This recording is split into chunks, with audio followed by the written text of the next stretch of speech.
So ngayong araw, dahil mahaba ang bakasyon, maglilinis tayo ngayon ng motor.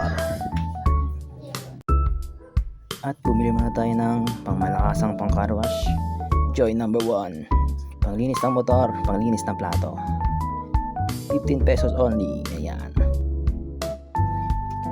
Inuwanan natin ang tubig natin merong lamang maduming basahan, toothbrush at Joy.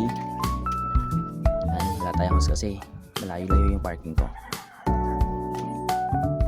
Unboxing na ng motor natin. Wow, ang linis. Yan, sinubuyan muna ng tubig para matanggal yung tigas-tigas niya, mga spaltong matitigas, at punas-punas, sabon-sabon dito. Yan, sa sprocket, sa fairings, sa pipe. Yan, dami na kasing spalto guys. Mas dami pang mga alikabok-alikabok. Kaya bawas-bawas lang konti. Price na sana to eh, kaso mahal ng gas. Di ba tayo nakapag-change oil? Wala na tayong budget, kaya linis lang muna yung gagawin natin.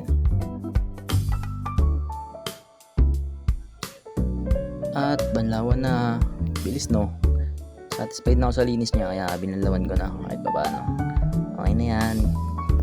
Tanggal-tanggal na ng alikabok.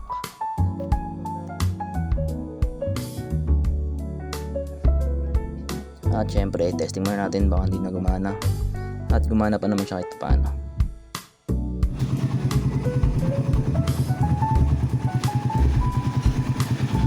All goods na. Pwede na ulit itambak.